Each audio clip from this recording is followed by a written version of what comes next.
అందరికీ నా నమస్కారాలండి. ఎస్‌జిటి వాళ్ళకి డీఎస్‌సికి సంబంధించి పోయెట్స్, ఎస్సేస్, నావెలిస్ట్, డ్రామాటిస్ట్ ఉన్నాయి. అన్నీ కూడా ఈ ప్లేలిస్ట్‌లో మీకు అవైలబుల్‌గా ఉంటాయి. మీకు ఐకార్డ్స్‌లో, ఎండ్ స్క్రీన్స్‌లో అవైలబుల్‌గా ఉంటాయి. అట్లానే ఏదైతే మెథడాలజీ ఉందో టోటల్ మెథడాలజీ మొత్తం కూడా ఈ ప్లేలిస్ట్‌లో అందుబాటులో ఉంది. డిస్క్రిప్షన్‌లో కూడా అవైలబుల్‌గా ఉంటుంది. దయచేసి గమనించండి. ఒకవేళ యాక్సెస్ చేయడం తెలియకపోతే పీసీవీ ఇంగ్లీష్ sgt.blogspot.com దీన్ని రాసుకోండి. గూగుల్‌లో సెర్చ్ చేయండి. సెర్చ్ చేస్తే మీకు వెబ్‌సైట్ వస్తుంది ఫస్ట్‌లోనే. దాన్ని క్లిక్ చేస్తే మీకు టోటల్ ఏదైతే సిలబస్ ఉందో క్లిక్కబుల్ లింక్స్ వస్తాయి. జస్ట్ ఫ్రీనే, అన్నీ ఫ్రీనే. కేవలం పీడిఎఫ్ కావాలనుకుంటే మాత్రమే తప్ప మొత్తం కూడా ఫ్రీనే. దయచేసి గమనించండి. ఇప్పుడు మనం వచ్చేసి 27 ఫిబ్రవరి 27వ తారీఖున సెకండ్ సెషన్ ఏదైతే మధ్యాహ్నం జరిగిందో ఎగ్జామ్, దానికి సంబంధించి మనం ఇంగ్లీష్ అనేది చూద్దాం. Select the sentence in the simple present tense. ఇక్కడ వచ్చేసి సింపుల్ ప్రెజెంట్ టెన్స్ని సెలెక్ట్ చేయమన్నారు. She will be playing, will be plus V4 ఉంది. This is the future continuous. They are eating, ఇది ప్రెజెంట్ కంటిన్యూస్. చూడండి, ఇన్ఫార్మ్ కంటిన్యూస్లో ఉంటుందన్నమాట. Okay, she reads books every evening, ఇది సింపుల్ ప్రెజెంట్ టెన్స్లో. ఎవ్రీ ఈవినింగ్, ప్రతి సాయంత్రం, ప్రతి రాత్రి, ప్రతి ఉదయం, ఈ విధంగా వస్తుంది చూసారా. ఎవ్రీడే, ప్రతిరోజు, ఇలాంటివన్నీ కూడా సింపుల్ ప్రెజెంట్ టెన్స్లో చెప్పడం అయితే జరుగుతుంది. విజిటెడ్, ఈడి, ఇది పాస్ట్, సింపుల్ పాస్ట్కి సంబంధించింది అనమాట. 3 is the right answer. She dash practices the piano. ఇక్కడ మనం చూసినట్లయితే సింపుల్ ప్రెజెంట్ టెన్స్లో ఉంది. సమ్ టైమ్స్, నౌ, టుమారో అంటే ఫ్యూచర్ టెన్స్లో చెప్తాం కాబట్టి ఇది కాదు. ఎస్టర్డే అంటే మనం సింపుల్ పాస్ట్లో చెప్తాం, ఇది కాదు. నౌ అంటే ప్రెజెంట్ కంటిన్యూస్లో చెప్తాం, ఇక్కడ ఇన్ఫార్మ్ ఉండాలా, కానీ లేదు. కాబట్టి sometimes is the right answer. Sometimes, every time, every day, ఇలాంటివన్నీ కూడా సింపుల్ ప్రెజెంట్ టెన్స్లో రావడం అయితే జరుగుతుంది. Choose the grammatically correct sentence from the following. Frank is an European. చూడండి, యా అని పలుకుతుంది, ఏ అని మాత్రమే రావాలి. ఓకే, యూరోపియన్, యా, ఏ యూరోపియన్ ఉండాలి. తర్వాత ఇక్కడ మనం చూసినట్లయితే ఇట్ ఈస్ యాన్ ₹1 నోట్. చూడండి, వన్ అంటే యా, వన్, ఈ వన్ పలుకుతుంది. ఇక్కడ మనకి ఏ ఉండాలంటే ఏ మాత్రమే ఉండాలి. What beautiful painting it is. యాక్చువల్గా ఇక్కడ ఏ ఉండాలి. What a beautiful painting it is. కాబట్టి ఈ మూడు కూడా మనం చూసినట్లయితే గ్రామటికల్గా కరెక్ట్ కాదు. మ్యాన్ ఈజ్ మోర్టల్ అంటే మనిషి చావుకి లొంగుతాడు. మ్యాన్ ఈజ్ మోర్టల్ అంతే, ఇమ్మోర్టల్ కాదు, చావు లేనివాడు కాదు, చావు ఉన్నవాడే. 4 is right answer. The following discourse marker can be used to express agreement. Agreement అంటే ఎస్ అంటే ఎస్ అంటాం, తానా అంటే తందానా అంటాం అన్నమాట. ఆన్ ద కాంట్రారీ అంటే వ్యతిరేకంగా అని, ఇది కాదు. హౌ ఎవర్, ఎలాగైతేనేమి అంటే ఎలా, ఫస్ట్ చెప్పేది డిఫరెంట్గా ఉంది. హౌ ఎవర్, ఎలాగైతేనేమి అనేది. దట్స్ నాట్ ఎంటైర్లీ ట్రూ, అది నిజం కాదు. తానా తందానా ఎట్లా అంటే ఎస్ ఎస్ ఎస్ అంటుంటే that is the agreement, yes indeed. తర్వాత ప్రశ్నకి మనం వెళ్ళిపోదాం. Choose the punctuation mark use to end. Declarative కానీ అసర్టివ్ కానీ పీరియడ్తో ఎండ్ అవుతాయి. పీరియడ్ అంటే ఏదో అనుకునేరు, మనం ఫుల్ స్టాప్ అంటాం చూసారా, దాన్ని యాక్చువల్గా పీరియడ్ అంటారు. ఓకేనా, అది గుర్తుపెట్టుకోండి, తర్వాత ఎగ్జామ్స్లో ఉపయోగపడుతుంది. ఆ తర్వాత డిక్షనరీలో ఏ విధంగా కనబడుతుంది. ఆల్ఫాబెటికల్ ఆర్డర్ అనే పదం వాడకుండా డిక్షనరీ స్కిల్స్లో ఆల్ఫాబెటికల్ ఆర్డర్ ఉంటుంది. అందుకే మనం చూడండి, ఈ బ్లాగ్లో పీసీవీ ఇంగ్లీష్ sgt.blogspot.com, ఇక్కడ మీకు ఏంటంటే టోటల్ గ్రామర్ మొత్తం కూడా 8 మార్క్స్ ఏదైతే ఉందో కేవలం గంటన్నరలోనే క్లియర్ చేయబడింది. ఈ పీడిఎఫ్ మీకు అవసరమైతే తీసుకోవచ్చు, లేదా వీడియో ఉంది, అది కూడా అప్డేట్ చేయడం జరుగుతుంది. మీకు చక్కగా అదిగోండి పోయిట్స్ ఇవన్నీ వరుసగా ఉంటాయి. ఇట్లానే మనకి యూజ్ ఆఫ్ డిక్షనరీలో ఆల్ఫాబెటికల్ ఆర్డర్ అనేది ఇవ్వడం జరిగింది. 4th ఉంది, 8th ఉంది.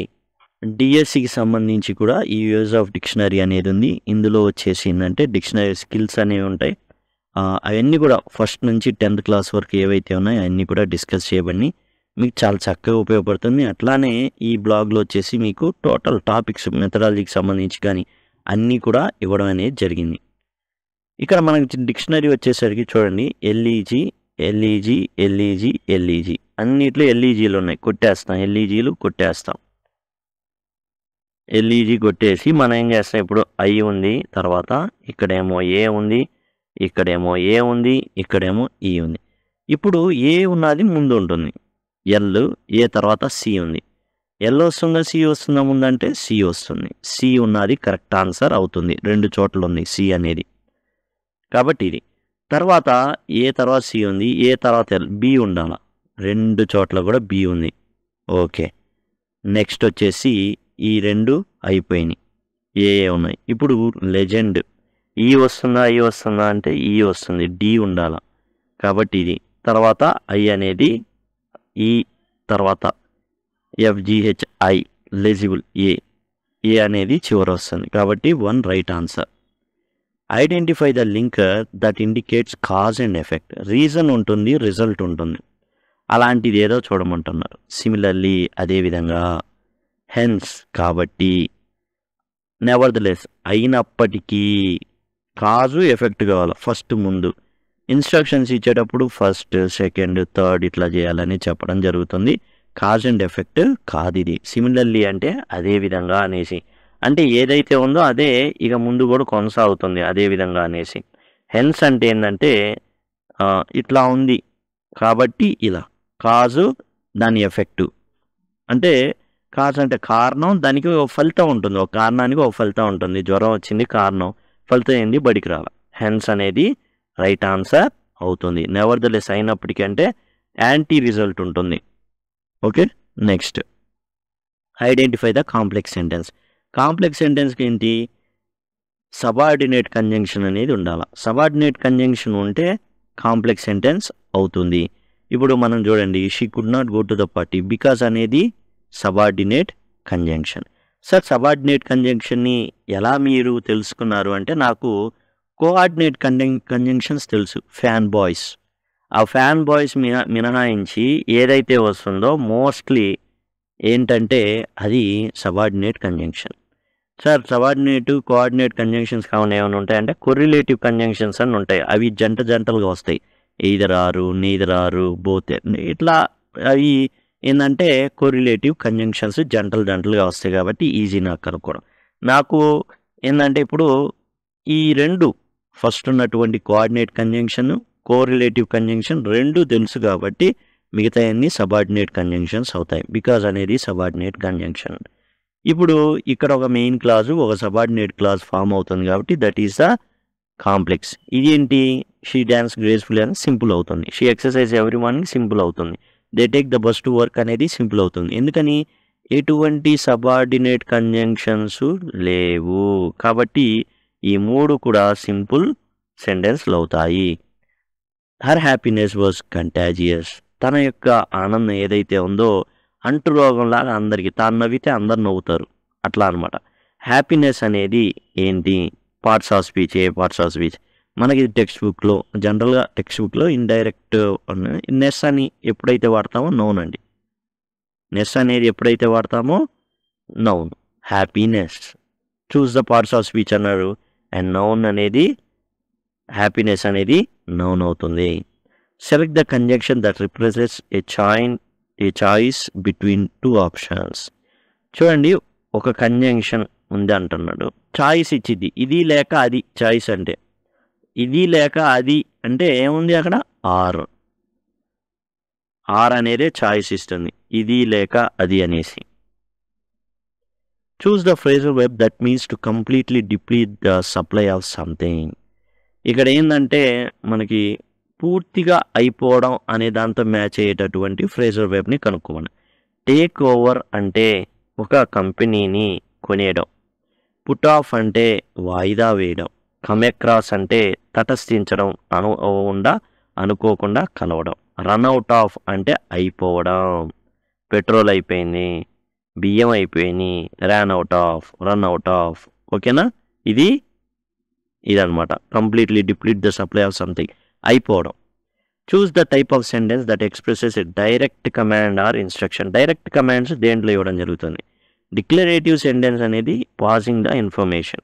ఎక్స్క్లమేటరీ అనేది స్ట్రాంగ్ ఎమోషన్, అది ఎక్స్క్లమేటరీ సెంటెన్స్ అవుతుంది. ఇంపరేటివ్ సెంటెన్స్లో ఇది జరుగుతుంది, కమాండ్లు ఇవ్వడం జరుగుతుంది. Close the door, you miss అవుతుంది. ఎదుర్కొన్న వ్యక్తిని యూ క్లోజ్ ద డోర్ అను, క్లోజ్ ద డోర్.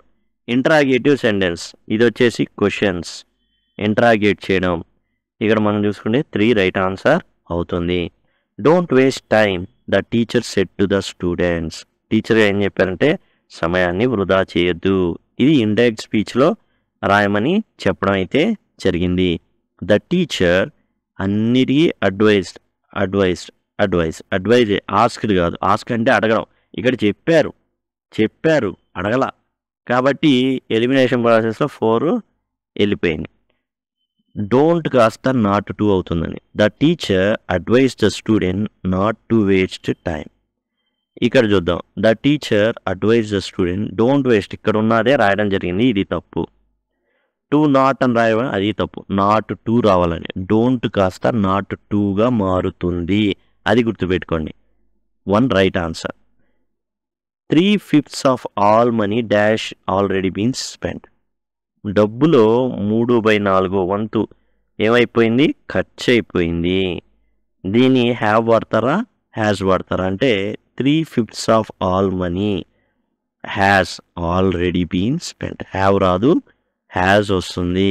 ఆ డబ్బులో ఇంత భాగాలు కాదు, 3/4 వంతులు కాదు, 3/4 వంతు అయిపోయింది. కాబట్టి has, 3/5 of all money has already been spent. తర్వాత body of human being or animal embalmed for burial. Substitute, 1 word substitute. ఇది ఎక్కడుంది కాదు, జనరల్ కాన్సెప్ట్. ఇంగ్లీష్ అనే జనరల్గా తెలిసిన పదాలని కూడా ఇవ్వడం అయితే జరిగింది. ఏం జరిగింది ఇక్కడ, మనుషుల్ని కానీ పశువుల్ని కానీ లేపనాలు పూస్తారు. దేనికి సమాధి చేయడానికి. అలాంటి వాటిని ఏమంటారు, నిగ్గర్, స్నాటి, డ్రేపరు, ఈగవ్, మమ్మీ అంటారు. ఈజిప్ట్ మమ్మీ అనమాట. Choose the correctly spelled word. Aggressive మనం చూసుకున్నట్లయితే 2 Gలు 2 Sలు ఉంటాయి, అదే కరెక్ట్ స్పెల్లింగ్ అనమాట. 2 Gలు 2 Sలు ఉన్నది అగ్రెసివ్, ఇది correct answer. Water drips from A leaking drain pipe ఉంది, దాని నుంచి ఏమవుతుంది, వాటర్ అనేది లీక్ అవుతుంది. ఇప్పుడు పోర్ అంటే బకెట్ని బోర్లా చేసామనుకోండి, అది పోర్ అవుతుంది. ఫ్లో అంటే పారడం. స్ప్లాషెస్ అన్న బకెట్ తీసి మీ మొహాన్ని కొట్టామనుకోండి, సపోజ్ అట్లా కొడితే అది స్ప్లాష్. ట్రికిల్స్ అంటే చుక్క కారడం, అదే చెప్తుంది. డ్రిప్స్ అంటే ట్రికిల్, చుక్క కారడం. 4 అనేది రైట్ ఆన్సర్ అవుతుంది. He lived alone, was not a good mixer, but had a few friends and didn't spending time in idle chat. Few అనే దానికి యాంటోనిమ్ ఏంటి, many is the right answer. English language acts as lingua franca అంటే link language అని అర్థం. English links different languages, this is the right answer. Delink కాదు, delink అంటే ఉన్న లింక్ని చెడగొట్టడం అనమాట. English is language of frankness, అది తప్పు. మిగతా లాంగ్వేజ్లు ఫ్రాంక్గా ఉండవు ఏంది. English is mother tongue of all countries, చాలా తప్పు. ఇంగ్లీష్ అనేది మనకు మదర్ టంగ్ కాదుగా. So 1 is the right answer. According to Francis bacon, the following makes an exact man. Writing makes man perfect అంటారు. ఎగ్జాక్ట్ మ్యాన్ రైటింగ్ ఏంటి, దీని అర్థం అంటే ఎప్పుడైనా మీకు మీ ఆలోచనలు ఒక క్లారిటీ లేదు, ఏ నిర్ణయం తెలుసుకోవాలో తెలీదు, అలాంటప్పుడు మీ యొక్క ఆలోచనలన్నిటిని ఏం చేస్తారంటే ఒక పేపర్ మీద కనుక మీరు పెట్టినట్లయితే ఆలోచనలన్నిటినీ, మీకు క్లారిటీ ఆఫ్ థాట్ అనేది రావడం జరుగుతుంది. Writing makes an exact man. A squiggle which is seen in the classroom. Squiggle అనేది ఏంటి, మాస్కా, చార్ట్ పీసా, అండ్ ఇర్రెగ్యులర్ అయిన లాంగ్ స్కేల్ అంటే an irregular line, that is squiggle అనమాట. క్లాస్ రూమ్ స్విగిల్ అనేది an irregular line. The skills of planning audio visual tasks to ward away the boredom of students is called. చూడండి, audio visual అనేది చూపించారు. To ward away boredom. జనరల్గా పిల్లలు bore కొడుతుంది, ఎప్పుడు కూర్చొని మొనాటనస్ వేలో నేర్చుకుంటూ ఉంటారు. ఈ ఆడియో విజువల్ అనేది దేనికి సంబంధించింది అనేసి అడగడం అయితే జరిగింది. ఇది ఏంటంటే మరలా కొత్తగా ప్రేరేపించడానికి, వాళ్ళలో ఆ బోర్డమ్ అనే దాన్ని కిల్ చేసి కొత్తగా వాళ్ళలో మరలా ఒక ప్రేరణ కల్పించడానికి ఉపయోగపడుతుంది ఆడియో విజువల్ ఎయిడ్. అందరూ చూడడం మొదలు పెడతారనమాట. అప్పుడు దాకా అంతకుముందు అయితే బ్లాక్ అండ్ వైట్ పుస్తకాలు ఉండే, ఇప్పుడు కలర్కి మార్చారు. ఇప్పుడు మొత్తం ఏంటి ఐఎఫ్పీలు రావడం జరిగింది. వీటితో ఏంటంటే స్టిమ్యులస్ని కలిగించడానికి, నేర్చుకోవడానికి ప్రేరణ కలిగించడానికి. ఇక ప్యాసేజ్ ఒకటి ఇవ్వడం జరిగింది, comprehension passage. The old light house stood Sentinel on the rugged cliff. కొండ అంచు మీద ఆ లైట్ హౌస్ని ఉంచారు. లైట్ హౌస్ ఇది ఎందుకంటే నావలకి ఏవైతే సముద్రంలో ఓడలు ఉంటాయో అవి వాటి డెస్టినేషన్ని చేరుకోవడానికి ఏంటంటే అది ఒక మార్గాన్ని చూపిస్తుంది. లైట్ వస్తూ ఉంటుంది సముద్రంలో, చాలా కిలోమీటర్ల దాకా ఆ లైట్ హౌస్ అనేది కనబడుతుంది. కాబట్టి ఆ దిశలో ప్రయాణాన్ని కొనసాగించి వాళ్ళ మార్గాన్ని తెలుసుకుంటారు. ఎందుకంటే సముద్రంలో అక్కడ మరి అపార్ట్మెంట్లు ఉండవు, లేదా ఏదైనా విగ్రహాలు ఉండవు, పలానా చోట అని చెప్పడానికి ఉండదు. కాబట్టి ఈ లైట్ హౌస్ ఏం చేస్తుంది అంటే ఆ మార్గంలో ప్రయాణించాలని చెప్తుందనమాట ఆ లైట్లు కనబడి. Its weathered walls bearing witness to years of storms. And ఈ లైట్ హౌస్ యొక్క గోడలు ఎలా ఉన్నాయంటే చాలా తుఫానులకి వీటి మీద కొట్టడం జరిగింది. అందుకని మొత్తానికి దాని మీద ఉన్న పెయింటింగ్ కానీ అన్నీ కూడా రాలిపోయినాయి. Salty see spray. ఎట్లా ఉంది సాల్ట్ మొత్తం ఎట్లా రంగు, ఇప్పుడు వర్షం పడుతుందండి, వర్షం పడితే అది ప్యూర్ వాటర్ కాబట్టి ప్రాబ్లం ఉండదు, ఇళ్ళకి ఏం కాదు. కానీ ఇక్కడ సముద్రం కొడతా ఉంటుంది కాబట్టి ఏం జరుగుతుందంటే దాని మీద ఉన్న ఏ పొరలో ఉన్నా కానీ పోతాయి. Waves crash against the rocks below. అంతేకాదు ఆ సముద్రపు అలలు అనేవి దాని కింద ఉన్న రాళ్ళని కూడా కొట్టడం జరిగింది. Sending plumes of foaming spray into the air. ఎప్పుడైతే ఈ యొక్క అలలని కొట్టడం జరుగుతుందో వెంటనే ఏం జరుగుతుంది అంటే ఆ అలలు నురుగు కట్టి గాల్లోకి అట్లా కొంచెం పొగమంచులాగా వస్తాయి. Sea birds circled overhead. ఇక సముద్ర పక్షులు ఇదేదో వింతగుంది లైట్లు ఉన్నాయని చెప్పేసి దాని చుట్టూ తిరుగుతూ ఉంటాయి పైన. Their cries mingling with the distant sound of ship horns. ఇక ఏ షిప్ అయినా కానీ ఈ లైట్ హౌస్ని చూసుకుంటూ ప్రయాణం కొనసాగుతుంది కాబట్టి దూరం నుంచి ఈ షిప్ సౌండ్లు కానివ్వండి, అక్కడున్న పక్షుల శబ్దాలు కానివ్వండి కలిసిపోతున్నాయి. In these remote coastal outpost చాలా ఎవరు ఉండరు లైట్ హౌస్ దగ్గర. అండ్ మోస్ట్ ఏంటంటే ఏమి జనాలు ఎక్కువ సిటీలా ఉండరు. The passage of time was marked by the ebb and flow of time. అక్కడ టైం గురించి ఎలా తెలుసుకుంటారంటే ఆటు పోట్లని బట్టి తెలుసుకోవడం జరుగుతుంది. ఇక్కడ మనం జాగ్రత్తగా గమనించినట్లయితే ఇక్కడ కొన్ని స్టేట్మెంట్స్ ఇచ్చారు. The lighthouse was situated in a bustling city centre. Remote ఏరియాలో ఉందని చెప్తున్నారు, కానీ స్టేట్మెంట్ ఏమో సిటీ సెంటర్ మధ్యలో బొడ్రాయి దగ్గర ఉన్నట్టుగా చెప్పడం అనేది జరుగుతుంది, కానీ తప్పు. Sea birds were perched quietly on the lighthouse tower. తప్పు. సీ బర్డ్స్ ఏం చేస్తున్నాయి, అక్కడ చుట్టూ తిరుగుతున్నాయి, కూర్చోాల వాటి మీద. The sound of ship horn was absent in the coastal outpost. ఈ అవుట్ పోస్ట్ దగ్గర షిప్స్ యొక్క హార్న్స్ అనేవి లేవని చెప్తున్నాడు, ఆబ్సెంట్ అని చెప్తున్నాడు. తప్పు. ఉన్నాయి, పక్షులు శబ్దాలు, షిప్ల యొక్క హారన్లు కనబడుతున్నాయి. The waves crashed against the Sandy beach below the light house. నిజం, లైట్ హౌస్ ఉంది, ఇలా పొడుగ్గుంటుందండి లైట్ హౌస్ ఉంటుంది. మీకు జులై సినిమాలో కనబడుతుంది ఈ లైట్ హౌస్ అనేది. ఇక్కడ లైట్ ఉంటుంది. ఇదంతా కూడా సముద్రం, ఇది కొండ మీద కడతారు, ఎందుకంటే కింద శాండ్లో కష్టం కాబట్టి కొండ ఉన్న ప్రాంతం చూసుకొని పైకి కడతారు. అక్కడ నుంచి లైట్ వెళ్తుంటుంది. దూరాన ఉన్న ఏ షిప్ అయినా సరే ఏం చేస్తుందంటే దీన్ని చూసుకొని రావడం అయితే జరుగుతూ ఉంటుంది. కాబట్టి ఈ అలలు అనేవి ఇక్కడ కొడుతున్నాయి. నిజమే కదా కొట్టినాయి, కాబట్టి 4 is the right answer. Next, lighthouse stood on a flat plain. Flat plain కాదు, కొండ ఏదైతే ఉందో దాని మీద ఉంచడం అయితే జరిగింది, నాట్ ఫ్లాట్ ప్లేన్ అయితే కాదు. The walls of lighthouse showed no signs of weathering. అసలు ఆ లైట్ హౌస్ యొక్క గోడలు ఏం చెక్కు చెదరట్లా, మామూలుగా ఉన్నాయి, అందంగా ఉన్నాయి అంటున్నాడు. చాలా తప్పు. అలా ఏం లేదు.